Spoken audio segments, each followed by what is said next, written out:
안녕 아들. 오늘은 아빠가 실수 얘기를 좀 해보려고 합니다. 인간관계든 업무적인 거든 실수를 안 하고 사는 사람들은 없지. 그런데 이 실수를 통해서 그동안에 쌓아왔던 신뢰나 커리어들을 잃어버리는 일도 있고, 그리고 실수를 어떻게 대처하느냐에 따라서 그 사람한테 더 좋은 기회가 생기기도 하는 것 같거든. 실수를 했을 때 사람은 방어 심리라는 게 생긴대. 그래서 위기에 처한 나를 구하기 위해서 내 중심적인 핑계 이런 것들을 생각할 수밖에 없다고 해. 그런데 그 핑계가 내가 그 실수를 저지를 수밖에 없는 이유를 막 설명하는 거잖아. 근데 그 이유를 설명하는 것보다 먼저 이루어져야 될 거는, 첫 번째는 그 실수에 대한 인정과 사과인 것 같아. 그걸 말로 표현을 하는 거지.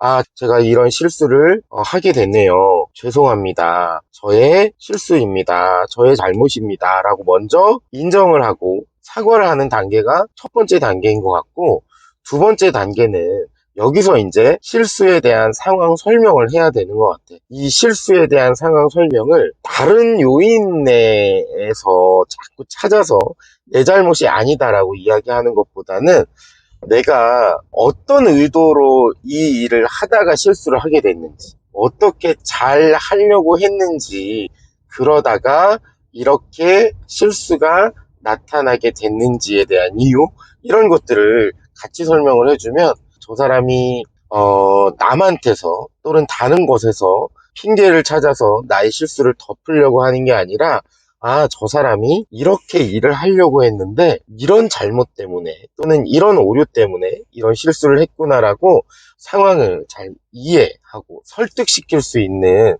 이야기들이 될 수 있다는 거지. 그리고 여기서 끝나면 아유, 실수 잘하는 친구, 실수 잘하는 사람으로 끝날 수 있을 것 같아. 세 번째, 정말 중요한 거는 그 실수에 대한 대책이나 재발 방지에 대한 계획을 이야기를 해주는 거지. 아, 제가 다음부터는 이런 실수를 안 하기 위해서 뭐 이런 것들을 지금 준비 중입니다.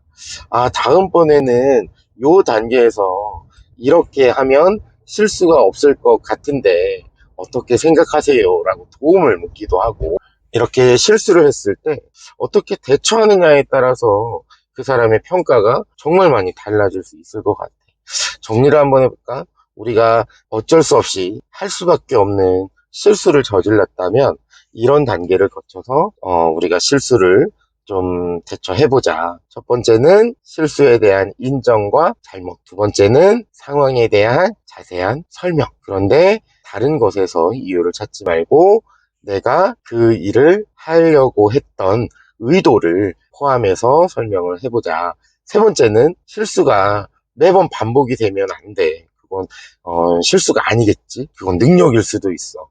실수가 반복되지 않을 수 있도록 내가 어떻게 대처하는지를 함께 설명해 줄 것. 그렇게 되면 그 실수가 그 타인으로 하여금 이해도 되고, 아, 누구나 실수는 할 수 있지만 저 친구는 그 실수를 통해서 성장하는 모습을 보여주는구나 라는 걸 알 수 있을 것 같아. 실수를 통해서 더 작아지는 모습이 아니라 점점 더 커가는 아들이 됐으면 좋겠다. 아빠의 오늘 잔소리는 여기까지.